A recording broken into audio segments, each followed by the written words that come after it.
गुरुर्ब्रह्मा गुरुर्विष्णु गुरुर्देवो महेश्वरा गुरु साक्षात् परब्रह्म तस्मै श्री गुरुवे नमः। दिनांक 11 मार्च 2025 का पंचांग है। संवत 2081, शाका 1946 के द्वादशी तिथि मंगलवार, द्वादशी तिथि 3:40 पल, आश्लेषा नक्षत्र 48:43 पल, अतिगंड योग 16:18 पल, बालवकरण 3:40 पल और कर्क का चंद्रमा भौम प्रदोष व्रत सर्वार्थ सिद्ध योग है। और 13 तारीख को पूर्णमासी, 14 तारीख को फाल्गुन की होली और उसी दिन संक्रांति भी है। ये दिन आपको भाग्यशाली हो, कल्याणकारी हो, यही भगवान से प्रार्थना है। और आगे श्रीमद् भागवत महापुराण का 8वां स्कंद का 2वां अध्याय है। ओम आदो देवकी देवगर्भ जननम गोपीगिरे वर्धनम मायापूतन जीवतापहरणम गोवर्धनो धारणम कंस छेदन कौरवादि हननम कुंती सुता पालनम एतत् श्रीमद्भागवतं पुराण कथितं श्रीकृष्णलीलामृतं निगम कल्पतरोर्गलितं फलं शुकमुखाद्रवमृतसंयुतं पिबत भागवतं रसमालया मुहुरहो रसिका भुवि भावुका। भगवान श्री कृष्ण चंद्र नारायण जी के चरण कमलों में नतमस्तक होकर के गुरु श्री वेद व्यास जी, गुरु श्री नारद जी, गुरु श्री सुखदेव जी, गुरु श्री सुत जी के चरण कमलों में नतमस्तक होकर के मैं ये श्रीमद् भागवत महापुराण 8वें स्कंद का 2वां अध्याय शुरू करने जा रहा हूँ, जिसमें ग्राह के द्वारा गजेंद्र का पकड़ा जाना, ये कथा का प्रसंग है। श्री अथ 2वां अध्याय। श्री शुकवाच आसीत् गिरवरो राजस्त्रिकूटो यदभिश्रुता क्षीरोदेनामृता श्रीमान् योजनायुक्तम् उत्थिता तावता वृषता पर्याक्त्रिभिः शृङ्गे पयोनिधिं दिशाखं रोचयन्नास्ते रूप्याया सारणे मये अनेशा ककुभः सर्वा रत्नधातो विचित्रितः नानाद्रुमलता गुल्मेर निर्घोषैर्निर्झराम्बसां सा चावनिज्यमानान्द्रिग् ग्रहसमन्तात् पयोर्मिभिः करोति श्यामलं भूमिं हरिन्मर्कतास्मभिः सिद्धचारणा गन्धर्वा विद्याधरमहोरगे किन्नरे अप्सरो विश्वा क्रीडार्भिर्जुष्टकन्धरा यत्र संगीतसनादिर्न ददुगूह्यं हर्षयः अभिगर्जन्ते हरया श्राग्नः परुशङ्कया नानारण्यपशुभ्राता संकुल्लो द्रोण अलङ्कृतः चित्रद्रुम सुराध्यानं कलकंठा विदंगमम्। श्री सुखदेव जी कहते हैं, परीक्षित, क्षीर सागर में त्रिकूट नामक एक प्रसिद्ध सुंदर एवं श्रेष्ठ पर्वत था। वह 10 योजन ऊंचा था। उसकी लंबाई चौड़ाई भी चारों ओर इतनी ही थी।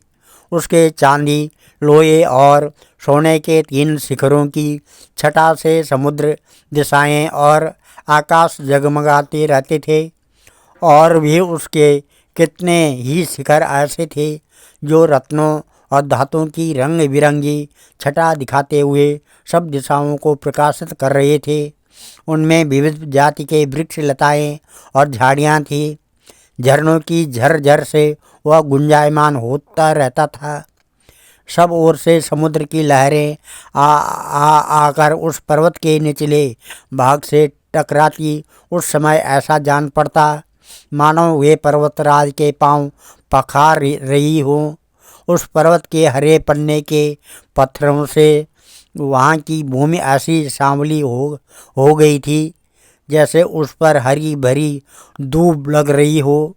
उसकी कंदराओं से सिद्ध, चारण, गंधर्व, विद्याधर, नाग, किन्नर और अप्सराएं आदि विहार करने के लिए प्रायः बने ही रहते थे।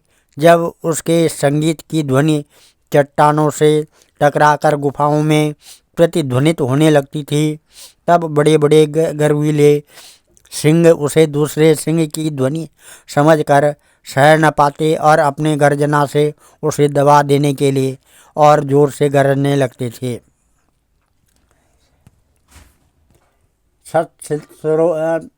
सरित सिरो विच्छोदे पुलनेर मणिवालुके देवस्त्री मज्जना मोद सौर भारम निलेरुतः तस्द्रोणा भगवतो वरुणस्य महात्मनो उद्यानामृतं नाम आकीडं सूर्योषितं सर्वतो अलंकृतं दिव्यैर्नित्यं पुष्पफलद्रुमे मंदारे परिजाते स पाटला शोकचंपके चोते प्रियाले पन्न सैराम्रे राम्र आम्र के रवि क्रमु केरनालिके रेस खर्जूरे रे बीजपूर के मधु के शालताले स तमाले रसजनार्जुने अरिष्टो दुम्बर प्लक्षवट्टे किं सुचंदने पिचुमंदे गोविंदारे सरले सुरदारवी द्राक्षे छुरम बहाजम्बू भीर बदर्य छावयामले बिल्वे कपित्थेर जम्बीरे वित्ते बलता कादिभी तस्मिन् सरासु विपुलं लसत्काञ्चन पंकजं कुमुदोत्पल्लककल्वारा शतपत्राश्रयोजितं मतखट पदनिर्गुष्टं शकुन्तलेश कलस्वने हंसकारण्डवाकीर्णं चक्रावे सारसैरपि जलकुक्कुटकोयष्टि दात्यूह कूलकूजितं मत्स्यकच्छ पदसंचारा चल पद्मरजपया कदम्बवेत शनल नीप वंजूल कैर्वृतं कुंदे कुरु बकाशौके श्री से कुटजंगुधे कुंभ के स्वर्णयूथी वीर नागपुन्नाग जाते भी मल्लिका शतपत्रेश माधवी जालकादिभी शोभितं तीर्यश्चान्यैर् नित्यर्तु विरलं द्रुमे। इस प्रकार से उस पर्वत की तलहटी तरह तरह के जंगली जानवरों के झुंडों से सुशोभित रहती थी। अनेकों प्रकार के वृक्षों से भरे हुए देवताओं के उद्यान में सुंदर सुंदर पक्षी मधुर कंठ से चहकते रहते थे। उस पर बहुत सी नदियाँ और सरोवर भी थे।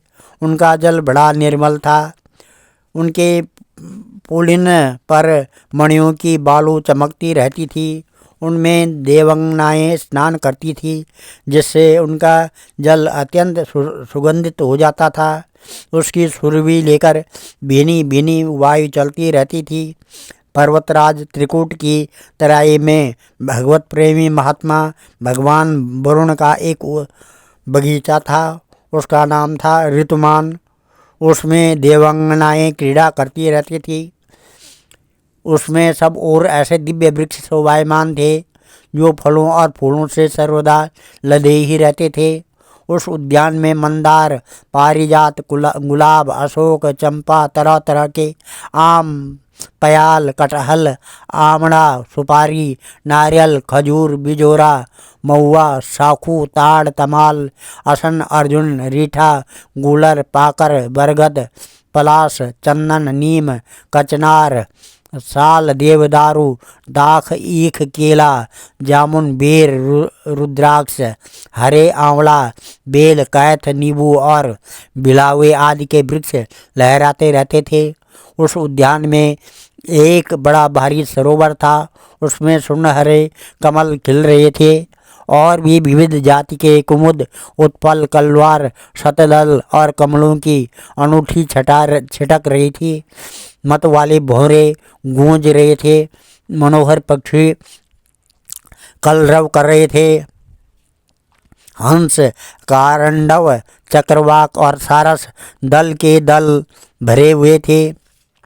पनडुब्बी, बतख और पपीहे कूद रहे थे। मछली और कछुओं के चलने से कमल के फूल हिल जाते थे, जिससे उनका पराग झड़कर जल को सुंदर और सुगंधित बना देता था। कदम्ब, बेंत, नरकुल, कदम्बलता, बेन आदि वृक्षों से वह घिरा था। कुंद, कुरबक, कटसरैया, अशोक, सिरस, बनमल्लिका, लिसोड़ा, हरसिंगार, स्वर्णजूही, नाग, पुन्नाग, जाति, मल्लिका, शतपत्र, माधवी और मोगरा आदि सुंदर सुंदर पुष्प वृक्ष एवं तट के दूसरे वृक्षों से भी, जो प्रत्येक ऋतु में हरे भरे रहते थे, वह सरोवर शोभायमान रहता था। तत्रेकदा तन्गिरिकाननाश्रया करेणुभिर्वारणयूतपश्चरन् सकण्टकान् कीचकवेणुवेत्रवद् विशालगुल्मं प्रवृजन् वनस्पतिं यद्गन्धमात्राद्वरयो गजेन्द्रा व्याघ्रादयो व्यालमृगा सखङ्गा महोरगश्चापि भयाद् द्रवन्ति सगोरकृष्णा सर्वाश्च मर्या वृकावराहा महिषर्षशल्या गोपुच्छशाला वृकमर्कटाक्षा अन्त्यश्च क्षुद्रा हरिणा ससादया चरन्त्यभिहिता यदनुग्रहेण स्वधर्मतप्ता करवे करेणुवी वृतो मदच्युत्कलभरण अद्भुता गिरिम्ना परिता प्रकम्पयन् निषेव्यमाणो अलिकुलेर्मदासने सरोनीलं पंकजजेणुरूषितं जिघ्रन् विदूरान् मदविह्वलेक्षण मृतस्वयूथेन त्रिशार्दितेन तत् सरोवराभ्यासमथागमद्रुतं विगाय तस्मिन्नमृताम्बुनिर्मलं हेमारविन्दोत्पलरेणुवासितां पपोनिकामं निजपुष्करोद्धृता मात्मानमद्भिस्त्रभयन् गतक्लमाम्। उस पर्वत के घोर जंगल में बहुत सी हथनियों के साथ एक गजेंद्र निवास करता था। वह बड़े बड़े शक्तिशाली हाथियों का सरदार था। एक दिन वह उसी पर्वत पर अपनी हथिनी के साथ कांटे वाले कीचक, बांस, बेत, बड़ी बड़ी झाड़ियों और पेड़ों को रोंदता हुआ घूम रहा था। उसकी गंध मात्र से सिंह, हाथी, बाघ, गौंडे आदि हिंस्र जंतु, नाग तथा काले गोरे सरब और चमड़ी गाय आदि डरकर भाग जाया करते थे। और उसकी कृपा से भेड़े, सूअर, भैंसे, रीछ, छलिया, लंगूर तथा कुत्ते, बंदर, हरिण, खरगोश आदि क्षुद्र जीव सब कहीं निर्भय विचरते रहते थे। उसके पीछे पीछे हाथियों के छोटे छोटे बच्चे दौड़ रहे थे। बड़े बड़े हाथी और हाथनियाँ भी उसे घेरे हुए चल रही थी। उसकी धमक से पहाड़ एक बार ही कांप उठता था। उसके गंडर स्थल से टपकते हुए मद का पान करने के लिए सात सात भौरे उड़ते जा रहे थे। मद के कारण उसके नेत्र विवल हो रहे थे। बड़े जोर की धूप से थी, इसलिए वह व्याकुल हो गया और उसे तथा उसके साथियों को प्यास भी सताने लगी। उस समय दूर से ही कमल के पराग से सुवासित वायु की गंध सूंघकर वह उसी सरोवर की ओर चल पड़ा, जिसकी शीतलता और सुगंध लेकर वायु आ रही थी। थोड़ी ही देर में वेग से चलकर वह सरोवर के तट पर जा पहुंची। उस सरोवर का जल अत्यंत निर्मल एवं अमृत के समान मधुर था। सुनहरे और अरुण कमलों की केसर से वह महक रहा था। गजेंद्र ने पहले तो उसमें घुसकर अपनी सूंड से उठा जी भरकर जल पिया। फिर उस जल में स्नान करके अपनी थकान मिटाई।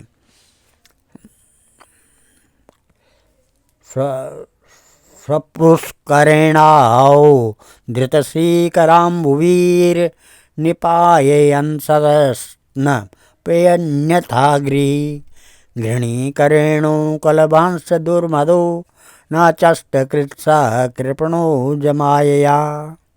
गजेंद्र गृहस्थ पुरुषों की भांति मोहग्रस्त होकर अपनी सूंड से जल की फुहारें छोड़ छोड़कर साथ की हथनियों और बच्चों को नहलाने लगा तथा उसके मुंह में सूंड डालकर जल पिलाने लगा। भगवान की माया से मोहित हुआ गजेंद्र उन्मत्त हो रहा था। उस बेचारे को इस बात का पता ही न था कि मेरे सिर पर बहुत बड़ी विपत्ति मंडरा रही है।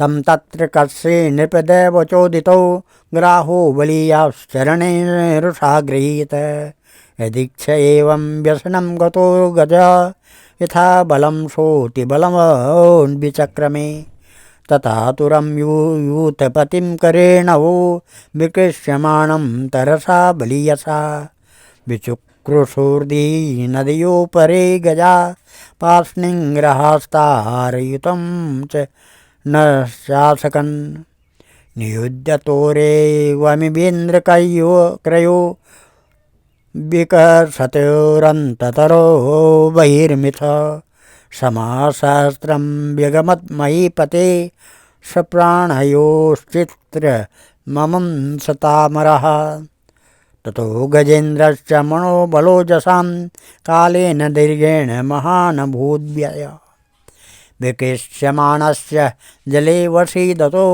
विपर्ययो भूत् सकलं जुलोकसा इत्थं गजेन्द्र वापसङ्कटं प्राणस्य देहि व्यवसो यदीक्षया अपारयन्नात्मविमोक्षणे चिरं दद्यामिमं बुद्धिमथाभ्यपद्यत।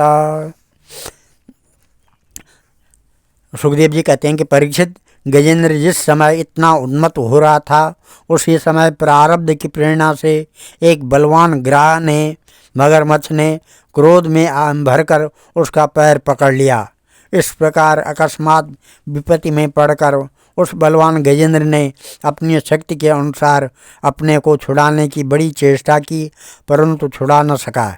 दूसरे हाथी हथनियाँ और उनके बच्चों ने देखा कि उनके स्वामी को बलवान ग्राह बड़े वेग से खींच रहा है और वे बहुत घबरा रहे हैं। उन्हें बड़ा दुख हुआ। वे बड़ी विकलता से चिंगाड़ने लगे। बहुतों ने उसे सहायता पहुंचाकर जल से बाहर निकाल लेना चाहा, परंतु इसमें भी वह असमर्थ ही रहे। गजेंद्र और ग्राह अपनी पूरी शक्ति लगाकर भिड़े हुए थे। कभी गजेंद्र ग्राह को बाहर खींच जाता तो कभी ग्राह गजेंद्र को भीतर खींच ले जाता। परीक्षित, इस प्रकार उनको लड़ते लड़ते 1000 वर्ष बीत गए और दोनों ही जीते रहे। यह घटना देखकर देवता भी आश्चर्यचकित हो गए। अंत में बहुत दिनों तक बार बार जल में खींचे जाने से गजेंद्र का शरीर शिथिल हो गया। न तो उसके शरीर में बल रहा और न मन में उत्साह, शक्ति भी क्षीण हो गई। इधर ग्रह तो जलचर ही ठहरा, इसलिए उसकी शक्ति क्षीण होने के स्थान पर बढ़ गई। वह बड़े उत्साह से और भी बल लगाकर गजेंद्र को खींचने लगा। इस प्रकार देह अभिमानी गजेंद्र अकस्मात प्राण संकट में पड़ गया और अपने को छुड़ाने में सर्वथा असमर्थ हो गया। बहुत देर तक उसने अपने छुटकारे के उपाय पर विचार किया। अंत में वह इस निश्चय पर पहुंचा, नमामि मे ज्ञातये आतुरं गजा कुत करिण्यं प्रभुवन्ति मूर्छितुं ग्राहेण पाशेन विदधातुरावृतो अप्यहं च तं यामि परं परायणं यः कश्चनेषु बलिनोऽन्तका कोर्गात् प्रचण्डवेगाद् विधावतो वृषं भीतं प्रपन्नं परिपाति यद्वया मृत्युप्रदावत्सवयरणं तमीमहि। इस प्रकार से यह ग्रह विधाता की फांसी ही है। इसमें फंसकर मैं आतुर हो रहा हूँ। जब मुझे मेरे बराबर के हाथी भी इस विपत्ति से न उबार सके, अब ये बेचारी हथनियाँ तो छुड़ा ही कैसे सकती है। इसलिए अब मैं संपूर्ण विश्व के एकमात्र आश्रय भगवान की ही शरण लेता हूँ।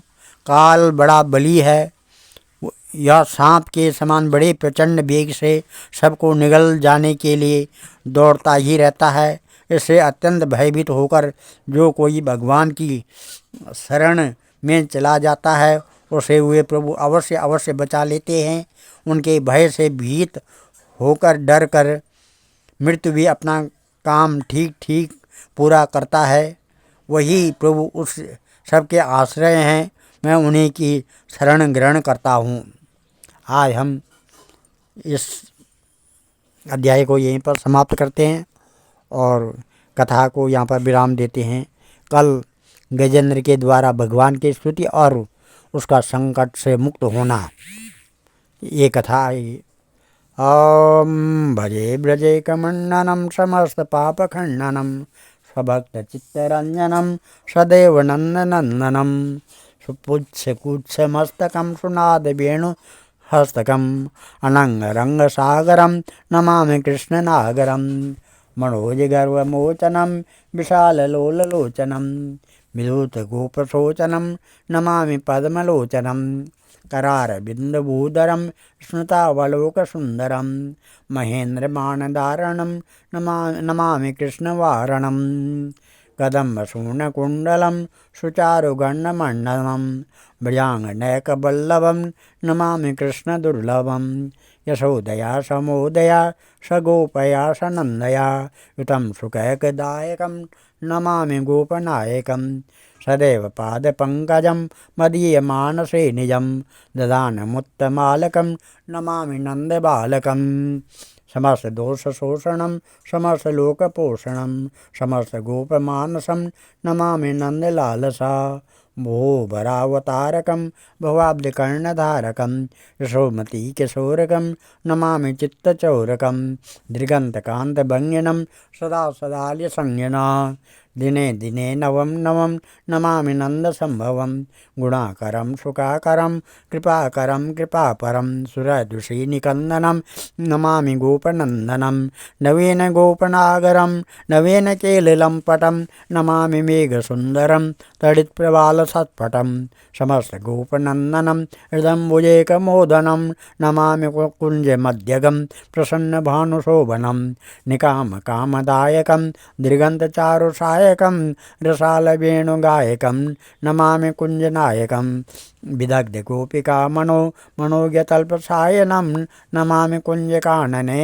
प्रबुद्धिवन्निपाणीयं किशोरिकान्तिरञ्जितं दृगजनं सुशोभितं गजेन्द्रमोक्षकारणं नमामि श्रीविहारिणं यदा तदा यथा तथा तथैव कृष्णसत्कथा मया सदैव गीयतां तथा कृपा विधीयतां प्रमाणिकाष्टकाद्वयं जपत्यदित्यया पुमान् भवेत् नन्दनन्दने भवे भवेषु भक्तिमान् ओम ध्येयं सदा परिभवग्नमविष्टदोहं तीर्थात्पदं शिवभिरञ्चनुतं शरणं भृत्यात्यहं प्रणतपालभवाब्धिपोतं वन्दे महापुरुषते चरणारविन्दं सर्वे भवन्तु सुखिनः सर्वे सन्तु निरामया सर्वे भद्राणि पश्यन्तु मा कश्चित् दुःखभाग् भवेत्। धन्यवाद।